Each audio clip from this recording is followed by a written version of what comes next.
Today, we have signed a memorandum of understanding between Orange Democratic Movement and the United Democratic Alliance.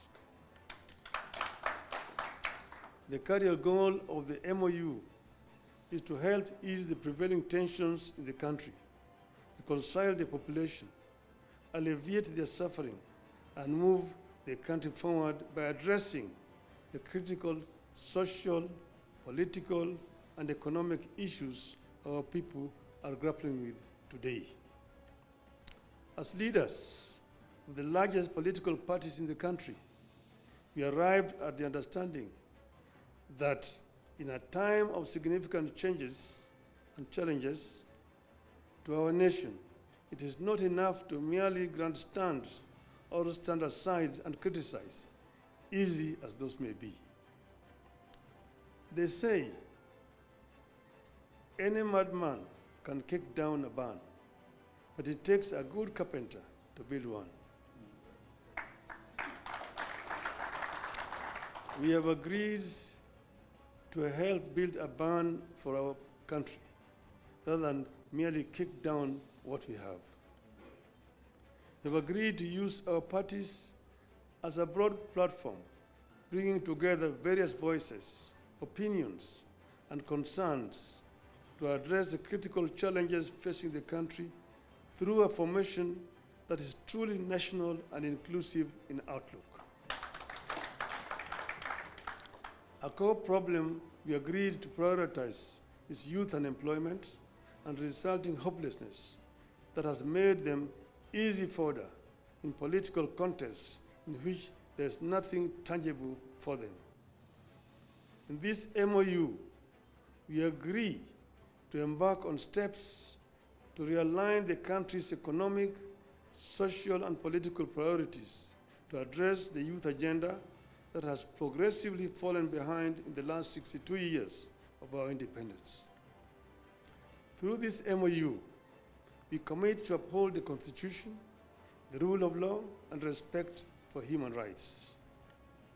Importantly, we pledge to tackle unemployment, cost of living, crippling poverty, inequality, and failure of the institutions that have been eroded by inefficiency and corruption over the decades, making them unable to deliver to Kenyans.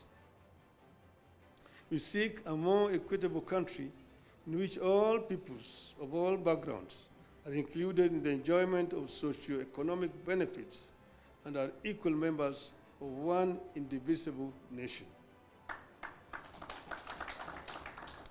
All Kenyans must feel that they belong here by right and the right to access, without any form of discrimination, whatever Kenya has to offer. We commit to protect and to strengthen devolution as a machinery for ensuring a more inclusive development across the country. In this regard, we will be tabling a proposal that the unbundling of functions that has been recently concluded, counties should get not less than 450 billion shillings in the 2025-2026 financial year. We will also seek the faithful flow of funds to political parties, being vehicles for the channeling of hopes and aspirations of the people. We will use this platform to revisit the constitutional provisions on leadership and integrity, corruption in public life, fundamental freedoms like free speech, protest and assembly, and preservation of the rule of law. We recognize that many of the issues this country is struggling with are as old as the country itself. It will take mutual trust between leaders and the creation of a conducive environment for them to be tackled with honesty and objectivity in a broadly constituted formation. As leaders of our parties, we commit to hold regular consultations on pressing issues, exchange expertise and information on the best practices in the governance of the Republic of Kenya and facilitate and participate in public activities of interest to the people of Kenya that relate to their problems.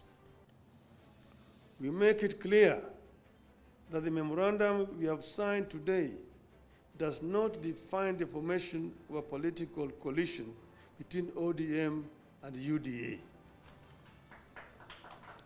However, its successful implementation could inform the basis of steps toward the establishment of a broadly constitutive and progressive formation for a stable country in future.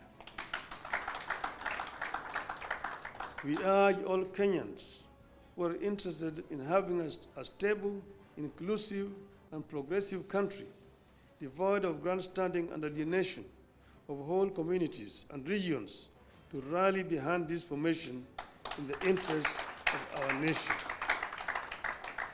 God bless Kenya.